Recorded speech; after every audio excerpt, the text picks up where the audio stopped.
मुजफ्फरनगर के रेसी चौक से लेकर परिक्रमा मार्ग होते हुए अलमासपुर जाने वाले रास्ते में टूटी सड़क, जल भराव और ओवरब्रिज निर्माण जैसी गंभीर समस्या को लेकर जय समता पार्टी ने सोमवार को जोरदार प्रदर्शन करते हुए अधिकारियों को ज्ञापन सौंपा।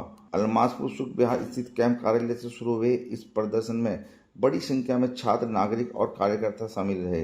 ज्ञापन के माध्यम से जसपा के पदाधिकारियों ने बताया कि Shri Ram group of college रेसी विहार चौक के सामने से गुजरने वाली सड़क काफी समय से क्षतिग्रस्त है और वहां लगातार दूषित जल भराव रहता है। इस मार्ग से रोजाना हजारों छात्र छात्राएं आने जाने में मजबूरन गंदे पानी से होकर गुजरते हैं, जिससे स्वास्थ्य संबंधी खतरे बढ़ रहे हैं। स्थानीय नागरिकों द्वारा लंबे समय से की जा रही शिकायतों के बावजूद कोई प्रभावी कार्रवाई नहीं हुई। इसके अलावा रेसी विहार रेलवे फाटक पर ओवरब्रिज न होने के कारण प्रतिदिन लंबा जाम लगा रहता है, जिससे आमजन व छात्र भारी परेशानियों का सामना कर रहे हैं। वहीं मेरठ हरिद्वार हाईवे मुजफ्फरनगर बाईपास स्थित बिलासपुर कुकड़ा कट पर फ्लाईओवर की मांग को भी गंभीर मुद्दा बताया गया, जहां बार बार हादसे होने से जान माल का नुकसान होता है।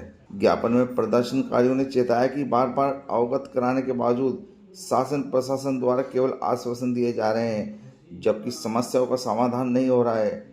इससे जनता, छात्र और पार्टी कार्यकर्ताओं में भारी रोष है।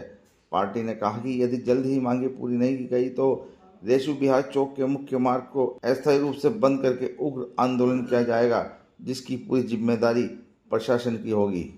मांग हमारी 3 है। एक तो जो श्री राम कॉलेज है, इतना बड़ा कॉलेज है, और उसके बराबर में ही एक बच्चों का कॉलेज है, डीएस पब्लिक स्कूल।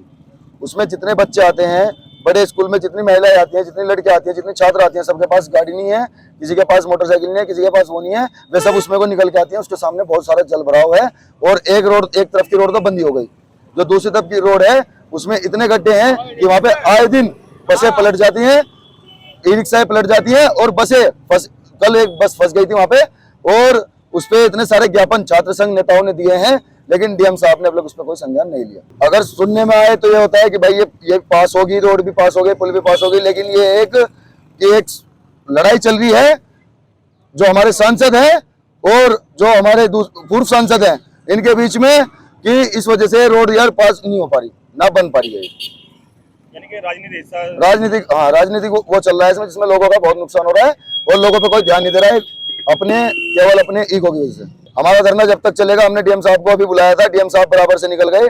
उन्होंने यहाँ पे रोकने का भी वो नहीं समझा। कितने सारे युवाओं ने ज्ञापन दिया, आज तक संज्ञान नहीं लिया। इसका मतलब हमें यह है कि डीएम साहब को पहले से ही इसका वो है, लेकिन वो काम नहीं कर रहे हैं।